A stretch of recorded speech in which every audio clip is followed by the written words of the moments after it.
Good morning, good afternoon, good evening. I am so excited to invite my next guest on the Wonder Woman podcast. It's a special episode. I have just launched the Wonder Woman book at the Thrive Awards on last Saturday. And yes, thank you, Mildred. That's the book. I am so excited to have it. And I'm very happy for you to hear from you, Mildred, as after you read the book. I met Mildred quite recently. She applied to speak at the Thrive Awards, and I was really impressed with her story as a Wonder Woman. So, a very warm welcome to you, Mildred. Tell us a little bit about your journey and what brings you here where you are today and how your Wonder Woman path has been so far. Thank you so much, Shivangi. I'm so happy to be here with you. At the moment, I am having my own company. I'm a leadership coach and a training facilitator. I started my own company about a year ago. And my journey has been long and like multi-continental on the way here. So I grew up in Manila, in a middle-class family, where hard work and education were seen as the way to get to the next social status, the next level. I earned a full scholarship to go to international school when I was 11, and that really opened doors for me because then I was able to go to an American university when I was 19, and that was my first Wonder Woman adventure.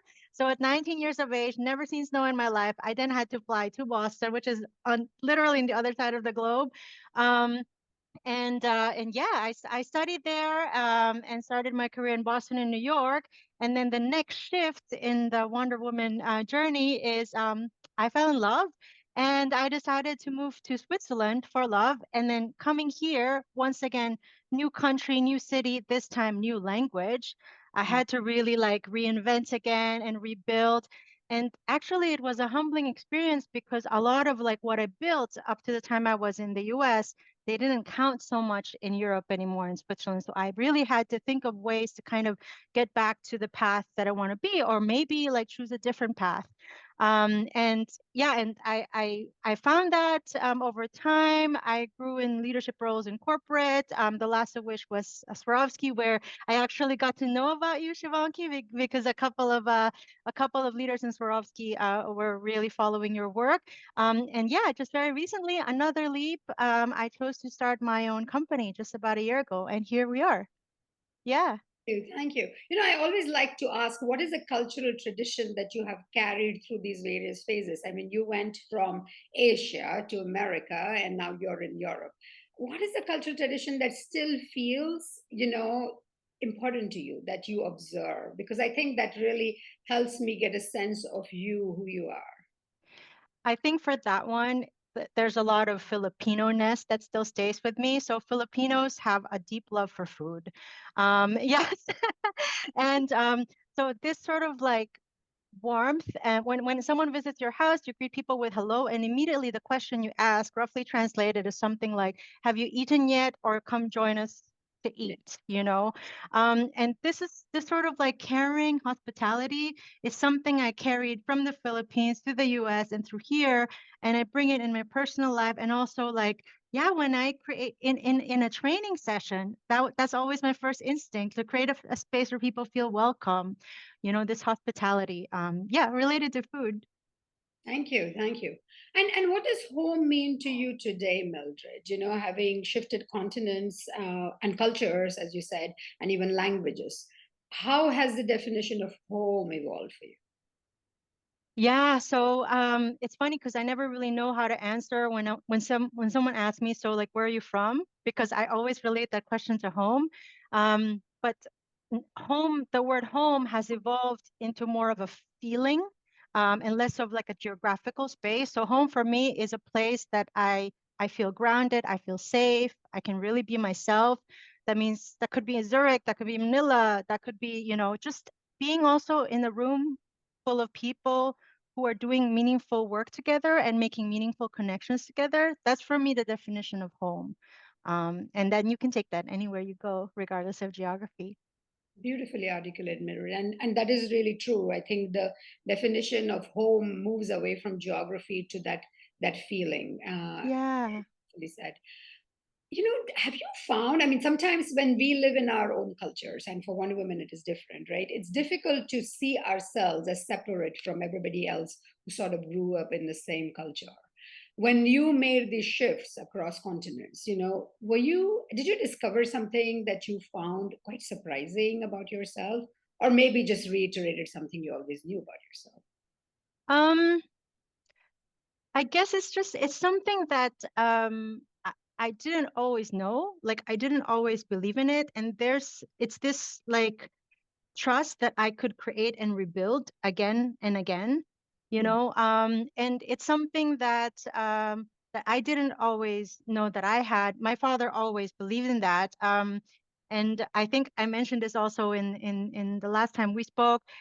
He was saying to me in his last birthday card for me before he passed away, we know you will always keep us amazed on what you can do to succeed in life and create happiness. So this kind of creating happiness, that this kind of resilience, that regardless of not knowing where things would go or how things would unfold or what my location is, to sort of like I am surprised that I am always able to rebuild and recreate happiness and an environment that will be meaningful for myself and for the others that I'm with. And is that something that surprised you? Do you think it contributed being a Wonder Woman, or is that something you would do even if you had just stayed at home? I think it's because you survive every sort of shift and you like move continents, and then you continue to have like success, your own definition of success and happiness. It kind of like reaffirms to you that yes, you are capable of creating the life that you want, even if you've been transplanted from one place to another. So each experience makes that belief stronger, that sort of self-trust. So yeah, I mean, being a Wonder Woman like really enhances that. Mm, um mm, yeah. mm. I mean, high skilled immigrant women, or what I like to call Wonder Women, it sounds so much better than high skilled immigrant women. it's, I think we do reinvent, Yeah. and we keep doing that. Sometimes at speed, sometimes slowly, depending on our circumstances. Uh, Yes. but that word transplanting is an interesting metaphor, right? Because that's what we essentially do. We bring some of the great things from where we came and then bring them to that new environment that we are in. In your own journey, if you were to reflect back over the last, I don't know, 20 years, um, what major transformations have you personally gone through, you feel? What were like the milestones you felt where you felt as if I'm growing, I'm learning, I'm becoming a bigger, better, more impactful version of myself? um I think hmm so like I was saying before, each moment, like when you overcome a difficulty, it's always transformational. Like they're like pearls in a necklace to me. But the first moment that comes to mind that's really transformational was actually like when I lost both of my parents, and my father passed away in 2015, my mother in 2023. Neither of them reached the age of 70. And I know people always say this, but it hits differently for me. Like this feeling of like time is short. You never know when it would be our last moment here. So make it count. I think that belief makes me feel like courageous to reinvent and create and build and do something meaningful. And that's the first thing that comes to mind when you ask for like transformational, because I think that really like shifted the way I saw things, and how I would like to move forward, you know. This is such an important message to reiterate. We can't hear enough of that message, right? Because Hmm. this notion, and a good friend of mine last year, Tanya, she gave this talk about someday. So many times we postpone what we Yeah. know we want to do, what we should be doing, and say, someday I will do that, right? Yeah. And that someday, and you give an interesting example of your parents not even reaching 70, when we're all talking about long lives and 100-year-old, growing up to being 100, etc. It may not happen. We don't know how long Yes. things are going to stay the way they are. We live in an uncertain world in any case.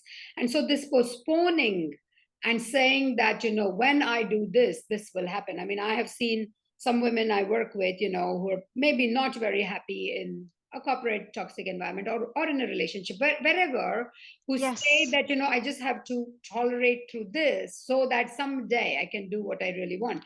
And that really is a fallacy. That really is a fallacy. That someday never occurs, because you keep postponing and you keep changing the goalpost, right? So you have this, Yes.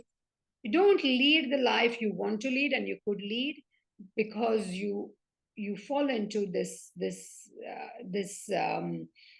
false belief that there will be a lot of time, and there really, more often than not, is not enough time, right? So how do you seize the moment, and how do you Absolutely. create that life that you want for yourself today and not keep postponing it? I think that is indeed a transformation. And like you said, for everybody it comes through different things, right? I mean, we've Yeah. heard stories about somebody getting cancer and then, you Yes. know really doing all the things that they always wanted to do, but now the cancer has created this sense of urgency, and maybe they fully recover, but their life is completely different. So yeah, Absolutely. thanks really for sharing that. I want to shift a little bit, what we are talking about here. I mean, as you know, I'm very, very interested in how mentors can shape our lives, and especially lives of Wonder Women. And I wonder, Mm-hmm. in your journey, Mildred, have you had a mentor or a sponsor or somebody senior, somebody that you looked up to, give you a piece of advice that was either amazing and transformational, or really bad, right? I really want to like look at both ends of the spectrum. Would you be able to share something like that? Um, Yeah, so it's actually I don't know if I consider this person a mentor. That was not the relationship that we had. But this person gave me, not even to me, to my then manager, gave me this comment of like, Mildred has to gift wrap her feedback. So it wasn't even directed to me, but like to my manager, and then I finally received it. And of course, so I'm going to the other side of your question, the really bad. Sure. Um, and then my manager basically shared it to me. And when I first heard it, I was really like upset, because I'm like, would this comment be said to a man, that you need to gift wrap your feedback? This sounds like something like, she needs to smile more. It felt like not really tangible. So I let it simmer, I wasn't accepting this feedback, but I let it simmer, just like a good Filipino adobo, going back to the food. Um, I yes. love adobo, by the Yeah. way. Yeah. Yes. Yes. So, the longer you let it simmer, the more flavors and more richness comes out of it. And that's what I did with this feedback. And actually, what I took from that is that it's not about sugar coating how I give feedback, because I don't want to change the way I am, like my honesty, directness. But maybe what I could do differently is do a little bit of a feed forward, kind of like, instead of saying what they did wrong, I would say like, as an example, you did, instead of saying you didn't prepare well for the meeting, I would say, for the next meeting, please come with your 3 takeaways that you want your audience to leave with. And then I might ask some questions, coaching style, like, um, what felt strong from today's presentation? What do you want to do differently next time? So this kind of like feed forward.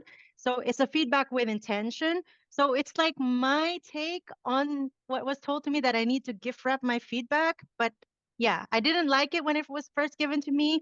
That actually made me a better like leader and feedback giver in the end. Yeah. True, and feedback is such a tricky thing, right? I mean, Yeah.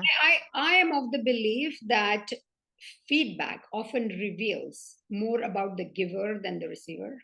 And the person who said that to you, it says more about that person than about you. And of course, there is a point to feedback always, and it is our prerogative do we accept feedback or not, right? But for Yeah. me, feedback is so much about intention. If you give Yeah. feedback from a space of judging or evaluating someone, then they become defensive. If you give Yeah. feedback from a space of I really want to help you grow, I really want to see how our relationship, the work that we do, the impact that we create improves. So that psychological safety element is so important Yes. for feedback to transform anything, right? And when somebody throws something like that, like you said, you really needed to settle with that, etc., because it then starts licking your energy and taking that. Yeah.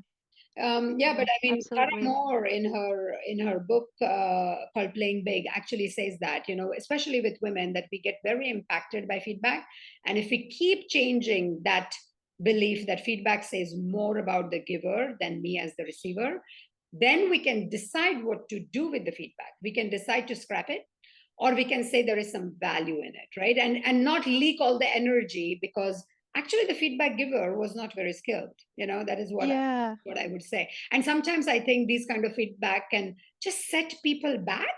So Yeah. that's not the use of feedback, right? Like you said, we want the feedback to improve things. So we are actually feeding forward based on an incident in the past. And the more we can keep understanding it, I mean, it still remains very, very difficult for people to give, especially developmental feedback, right? Most people Absolutely. are very good at giving positive feedback and what worked, but developmental specific feedback, giving it in a timely way, in a way that the other person feels as if this is for their benefit, this is a whole other level of skill set, and mindset. And I think that not too many people are very good at it. Yeah. So it's Yeah. Yes. an interesting example that you share. Thank you for that. Yeah. Mildred, what is a new thing or an initiative you would like to share with our listeners that is important for you? Yeah, so I'm really excited about this. I'm launching it next week, so I don't know if by then they would hear it, but it's something that I wanna do a couple of times a year. It's a first group coaching program that I'm opening up to the public. It's called the Core Confidence Experience. Mhm. So it's really an intimate space. We will just be 8 women, and it's for women who are tired of the fake it till you make it kind of style, and they really want to lead from their true selves, with a real confidence that they could always hold on to, grab onto whenever it's a high stakes situation or high pressure situation. Yeah, and whenever they have to explain, set boundaries really that actually hold. So yeah, this is something I'm really excited about. It's launching next week, and I hope to That's lovely. continue That's it. lovely. Well, I would give a shout out to you, and also mark that on LinkedIn. Maybe we can put a link of that, in Yeah. our episode, so people, women who are interested in that, can find you. And one last thing for you, Mildred. What advice would you leave for Wonder Women? And I always, have a corollary to that, especially Wonder Women who might be feeling a little bit, lesser sense of hope, feeling a little bit stuck at the moment for whatever reason, Yeah. wherever they are in their journey. What would you say Right. to them, Mildred? Um, I would say stop waiting until you feel ready, because that feeling ready will never come. So it's confidence is about doing, especially when things scare you a little. That's usually like a signal. And just take the leap, look around you, be scared, as we were saying, like feel scared, then do it anyway. Take the leap. Because powerful leadership, whether you're leading a team, or just being a Wonder Woman, is often courage in motion, quiet courage in motion. So yeah, stop waiting to feel ready. Just go for it. Take the leap. It really is. Thank you. Thank you so much, Mildred. This has been wonderful. And we'll keep in touch and we'll keep talking. Thanks for taking the time and sharing your Wonder Woman journey. Have a great Thank day. you so much. Such an honor to be part of your Wonder Woman experience, Shivangi. Thank you. Bye for now. Bye.